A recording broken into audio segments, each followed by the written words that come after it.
time anymore. Fads have come and gone. Trends have lived, died, and resurrected. And along the way, technology has shaped the way we live. So here we are, on the other side of whoa, where it means keep going. No way, and holy sh**.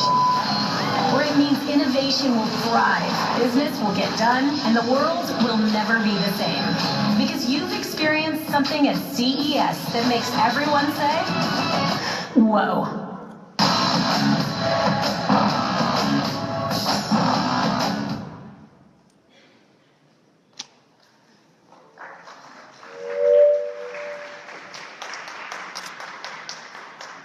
Welcome to 2017 CES, everyone. It's great to be here. Start a new year. I know we loved flying out here on January 1st or 2nd to get here bright and early to start CES. We have some very exciting things to talk about. So I will go through some of the trends very quickly. As Danielle mentioned, following my remarks, my colleague Steve Koenig will talk about some of the things we're seeing with respect to sizing the global market. And what I want to do is hit on a couple of the trends that we see. 1967, the first CES is held in New York City. 117 exhibitors. We now welcome you to the 50th anniversary of CES. We have more new exhibitors this year than we had exhibitors at the 1967 CES. In fact, we have 7 times more new exhibitors this year. 850 new exhibitors compared to just 117 exhibitors at that first show. We had about 17,500 attendees at that first show in New York City. This year we anticipate about 165,000 attendees, 50,000 coming from outside of the United States. We anticipate over 3,800 exhibitors, over 600 of which are startups. So by my estimate, about 20% of the companies you'll see at CES didn't even exist 3 years ago. And I think that's one of the transformations we've seen at CES, especially in the last few years, is that we have both the large global conglomerates coming to CES showing what they're bringing to market, as well as the freshest, newest startups coming right out of their garage, right onto the show floor, trying to build a product that will change the way we work, the way we live, the way we communicate. We have more media here by 1,000 than we had at the Olympics this year. So that just shows a little bit of the coverage. And I think these quotes by some leading executives give a good feel for how CES has transformed and how it's changed. This quote by Rachel Weisz of L'Oreal: "I really use CES as a place to inspire myself and take back this inspiration to our teams at L'Oreal." L'Oreal is a company that now exhibits at CES, a beauty company that even just a couple of years ago, 36 months ago, 48 months ago, you would have never envisioned exhibiting at CES. That, I think, highlights how CES has changed. David Christopher, the CMO of AT&T Mobility: "CES is clearly evolving. It's no longer a technology show, it's a connected life show. It is an advertising and media show." And I think as you get onto the show floor, you'll see how all of those aspects are playing out. And I'll try to highlight a few of those that I think are meaningful. These are the 5 trends that I will be talking about today. And I'll go into depth for each one of them, looking at the voice of computing, the new voice of computing, how AI is being infused into our personal lives and into our businesses. The 3rd trend I call connections and computations. The 4th trend looks at the transformation that's taking place in transportation. And the final trend, the 5th trend, is looking at how we're digitizing the consumer experience. So let me dive into that. Now, 1942, we get our first digital computer, the ABC. 1956, we get our first hard drive from IBM. It's about the size of the refrigerators you'll see on the show floor this week. 1971, we get the first floppy disk. Most of our children don't even know what a floppy disk is or why we call it a floppy disk. 1981 is an important inflection point in this storyline of what computing looks like and how we interact with it. Xerox introduces in 1981 the Xerox Star, a story that I've told before. Price point of $75,000. It doesn't go on to sell very many units. It doesn't see much commercial success, but it was the first computer to have a graphical user interface. Steve Jobs saw what Xerox was doing, took that idea 3 years later, incorporated it into the Macintosh, released the Macintosh for about $2,500, and that computer went on to become the first commercially successful, commercially viable computer to have a graphical user interface. Now, the graphical user interface essentially is a redundant feature. We didn't need the graphical user interface to navigate that computer environment.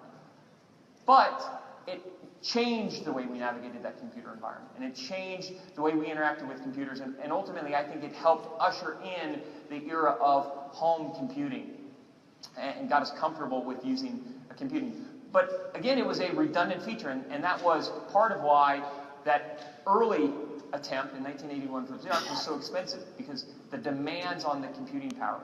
Something I've talked about before is that when we move from a scarcity to a surplus in technology, we tend to then waste that resource. And that's something you see take place all over the show floor. Cameras is, to me, the classic example. Early on, it's expensive. We use just one. The early cell phones that incorporated an image sensor only had one, and they included it on the back. Later on, they included a second one. We now see mobile phones that have three, and in the future, more than three image sensors, because it went from a scarcity to surplus, and that allows us to then waste it. And that's what happens with computing power between 81 and 84. It moves from a scarcity to a surplus. The next big piece in this storyline, a storyline I've told before, starts in Seattle, just outside of Seattle, Microsoft, 1994, where they put together a team to begin investigating and ultimately with the aims of commercializing voice recognition. Now, early on, 1994, that technology doesn't work at all. The way we measure the accuracy of voice recognition was something called the word error rate. So it essentially tells us how many words come back as an error when we speak a given series of words. 1995, 1994, when we're starting some of the early work in this technology, the word error rate is close to 100%. Every word spoken comes back wrong. By 2013, we've lowered the word error rate to about 25%. So we've seen progress, but it's still got a long ways to go. This means for every 4 words we speak, one of those words is coming back as a mistake. It's being inaccurately analyzed and heard and recognized. And then in the last 3 years or so, we moved the word error rate from 25% down to essentially human parity, about 5 or 6%. So we have seen more progress in this technology in the last 30 months than we saw in the first 30 years. What you see play out at CES this year with voice, and we have seen it building in recent years. Certainly you saw it last year. Last year we saw the very first products that integrated into Amazon's Alexa ecosystem. Amazon had just in the days prior to CES opened that up to developers, and some of the first applications were released at CES in January. Since then, of course, we've seen thousands of skills released on that platform, and I'll talk a little bit more about that. And we're going to see that continue now. And I think there's a number of reasons why. I mean, clearly this is one of them, that we've moved that word error rate from 100% to 25% to essentially where humans are, right around human parity, 5 or 6%. And at the same time, we had a couple of other things happening. We, around 2009 or 2010, started to remove the interfaces from devices. Had you built a robot or a wearable device around 2007, you would have incorporated all of the technology you needed in that single device.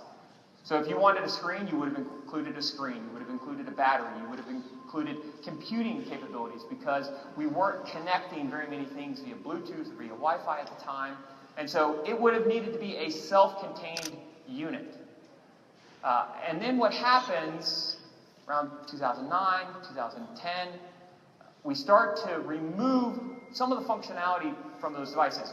We offload some of the computing processing power and requirements to the smartphone. We started to pair these devices with smartphones, and so we remove it to the smartphone and later on to the cloud.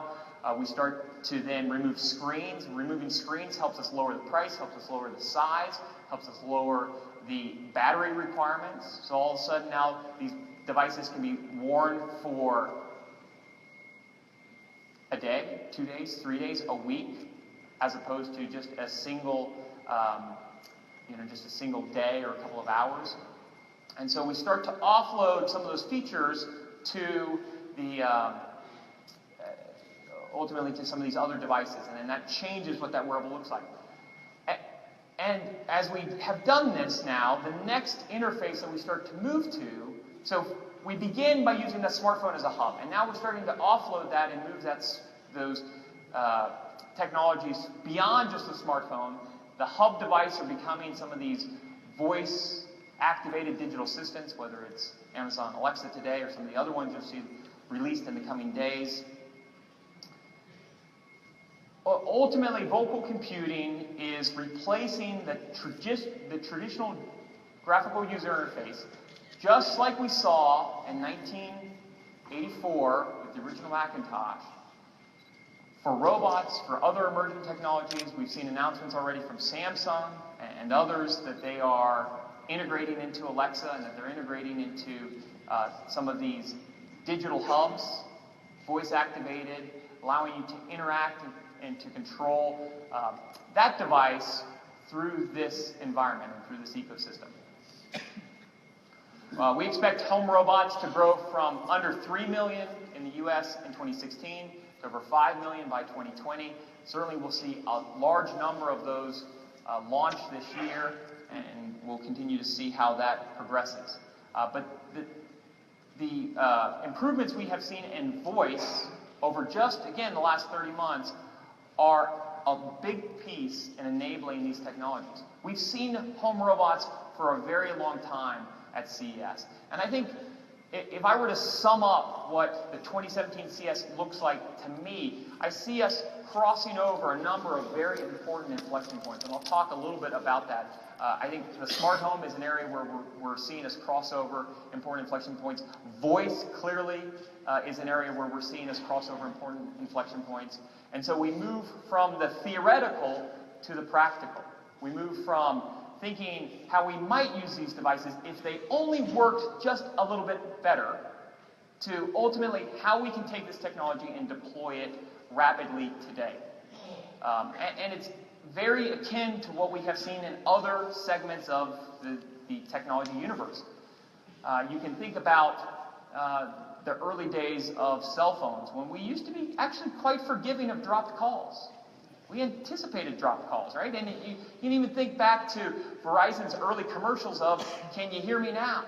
The whole focus of the network was call reliability and continuous call connectivity. And then we start to evolve from that. We take those basic building blocks as given and anticipate more and expect more.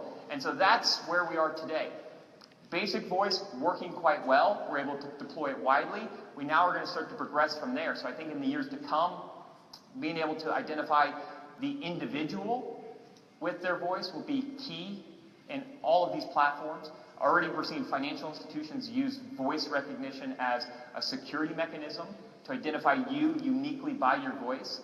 And I think that will be key in the home. I know certainly in my home I would like that, where my 3 boys are constantly trying to get Alexa or Google Home to do something, and I don't want that song played, or I don't want, I want Alexa to recognize my voice as the ruler of the coop, if you will. So look for those type of things. Look for wide deployment of voice, but also look for progression of voice, how voice is getting better, how it's being used in a more nuanced way. I think you'll see the first elements of that in 2017, and then in the years to come we'll see more of that. I mentioned these hub devices obviously becoming key to the deployment of vocal computing. Today on the Alexa platform from Amazon, there's thousands of skills. You can check your Capital One bank account. You can have your Fitbit stats read. You can lock your door. You can order an Uber. Any number of things. And that list continues to grow. You'll see that list. I would not be surprised if that list grew 50% over the next 4 days. So there's about, last time I checked, about 1,500 different applications you can do with Amazon Alexa. I would not be surprised to see 700 launch over the next 4 days. Because you're seeing it integrated into a large swath of products. We will have about 20,000 products launch over the next 4 days. We'll hear announcements, we'll hear service deployments.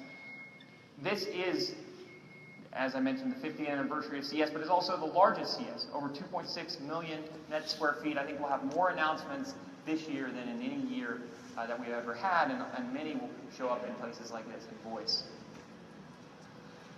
And we're ultimately ushering in an entire new era of faceless computing.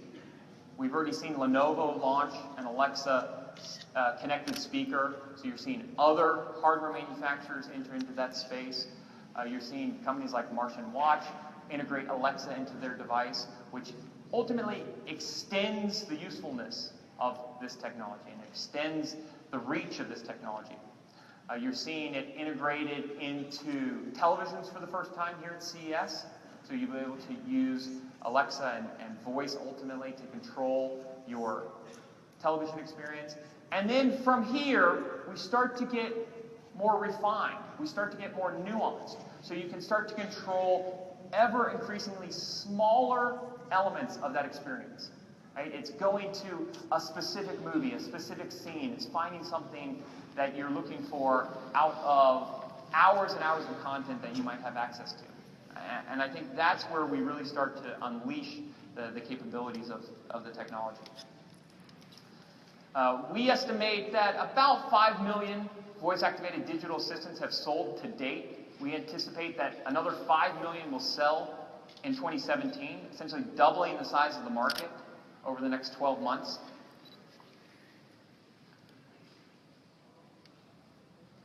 The second trend I want to dive into is closely aligned with voice, but it's separate, and that's why I wanted to make it a separate trend. And it's ultimately a look at how artificial intelligence, AI, is slowly infusing into our everyday lives, into our businesses, and you're going to see that start to show up at CES. Obviously, this is an area where we've seen a lot of progress over the last decade, whether it's IBM and their work with Watson, or other platforms.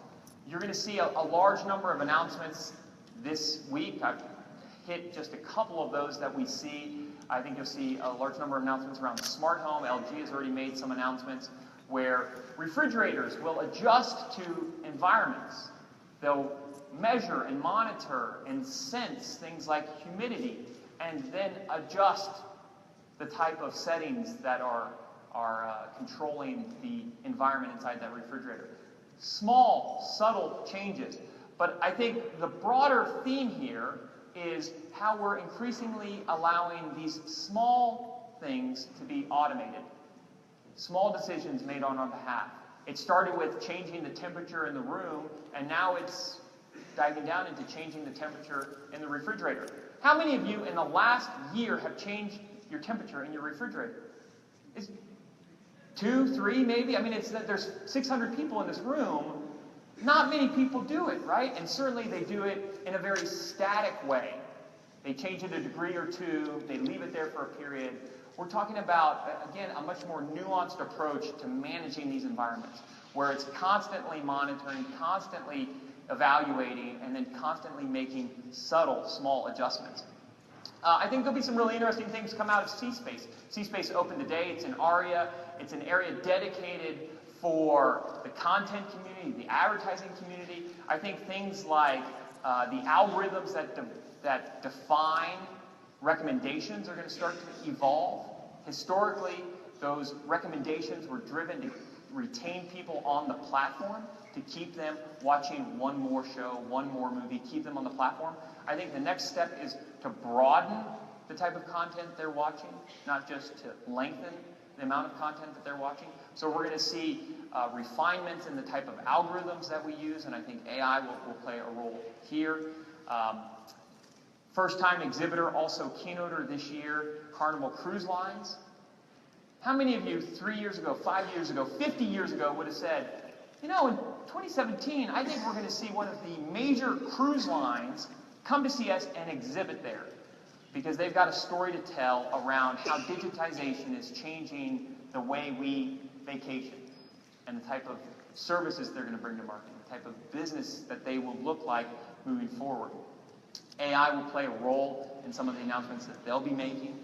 And again, it's constant monitoring, constantly making small changes, small adjustments. Ultimately, ushering in this era of an autonomous life. Last year, Whirlpool released a pair of washer and dryer. We're hearing of washers and dryers coming from LG and from Samsung and from others who will, again, constantly monitor, constantly measure. One of the unique aspects I thought of the Whirlpool set was that it connected to Amazon Dash. So not only did it measure the number of loads you did, but then it would proactively, preemptively, on your behalf, order detergent when you started to run low. So today in the US, online sales are about 7% of total retail sales. Most Wall Street analysts would probably say it goes to 14-15%. It doubles over time. But if we're allowing devices to order things on our behalf, detergent when we're running low, other things when we're in need, then you can imagine that what we're buying over electronic platforms, whether it's Amazon or anything else online, could easily be 40-50% of all that we buy. So we're allowing these decisions to be made on our behalf. And then ultimately, that starts to usher in this environment of a smarter home, a smarter community, a smarter city, and we build out from there. So here's how I'm assessing AI at CES. And again, I think we're at an inflection point here because of the perceived value. Right? Costs have come down, deployment has increased, and so now the ability to infuse AI into small things at a relatively low cost is present. 10 years ago, we would have not wanted to buy a refrigerator that had AI in it, because we would not have wanted to pay the premium that would have been required for the sensors, for the analytics, for the intelligence, for the adjustments, and now you're seeing those things come in premium models, and over time, they'll come standard. So the things I'm looking at are depth of knowledge for the platform. Is it looking at the right things? Fluidity of conversation. This is especially important, I think, with voice. Can I have a very fluid conversation? And we've all had this experience. I had put an Alexa in my kitchen when they first launched, January of 2015.